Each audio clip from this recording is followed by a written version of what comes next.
Hi, Miss Chrissy here. Today I want to talk about the subject of not taking anything personally. And it's something I was reminded of the other day when one of my daughters called me and she was very frustrated with a work situation and a person at work. And being a person that's in charge, when you are a boss or a manager or the owner, when you're in upper management or management, you shouldn't really fly off the handle and lose your temper or your composure when you're dealing with your employees. You should have a sense of confidence and calm persona in dealing with. But sometimes people, even people that you are managing, can be very annoying, like any other human being in any other position on earth. And but the woman, the person, the employee was overwhelmed with what was happening in her personal life, which was a lot. But my daughter's very frustrated because stuff needed to get done, and there's a timeline, and that's understandable too. And she called me to vent because that's what moms and family and people that love us and we love do for each other. And I just said, like, just take a breath and don't take anything personally. Like, it's not you. She's not slacking, if you will, because of you. She has her own things going on. She's not doing it to make you mad or to be annoying to you. Just like, don't take it personally and deal with her from that level.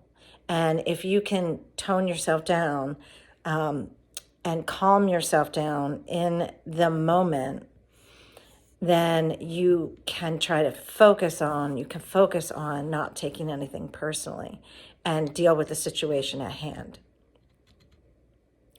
A lot of times at my work, I own a hair salon, and sometimes something could go awry. Something like not messing anyone's hair up, nothing like that. But someone made a mistake with the cash register or ordering something. And I'm like, okay, well, let's try and figure out, where did that happen? How did that happen?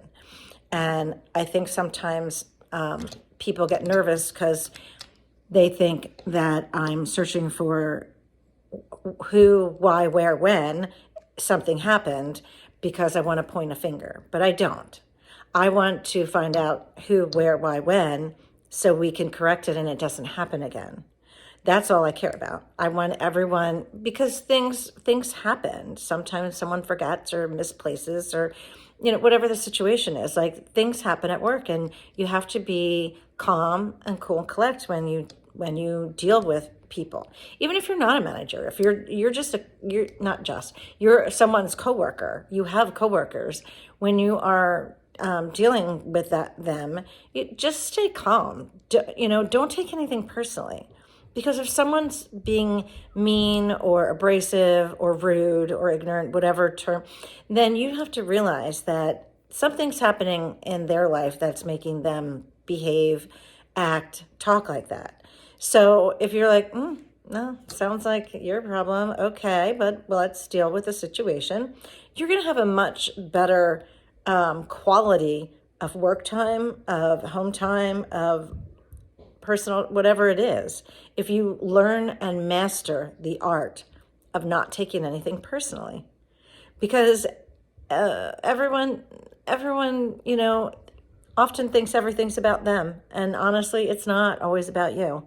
It's not always about me. My life's always about me, and your life's always about you. But like I don't need to be offended at every turn, because honestly, we could spend all day feeling offended if we look at it, if we read a text message the wrong way, if we, interpret someone's tone or their look or their shrug or their nod of their head. Shout out to my friend that does that when she's mad. But she's funny because she owns it. She knows she does that and will often make fun of herself later. Like, I know I was mad. I was shaking my head. But the point is, like, you can't spend your life worrying about what everyone else thinks, because oftentimes you're wrong. We don't always know. We think we do, but we don't. But that's another agreement, to not make assumptions. But we're not talking about that today. Today we're talking about don't take anything personally. So I hope this shed a little light on that subject for you if you've ever even thought about it before. How important it is not to make assumptions and to just live in the moment and in your little universe that you're living in, and don't let that stuff in. Keep it out. Don't take it personally. My life is beautiful in here. Okay. And if you got to the end of this video, which was 5 minutes, very short video today, if you could maybe like it, maybe subscribe to my channel, maybe leave a comment, I would really appreciate it. And I just want to say I am happy that you are here, and you are beautiful, and you are important, and you matter. You really do. So until we meet again, enjoy the ride.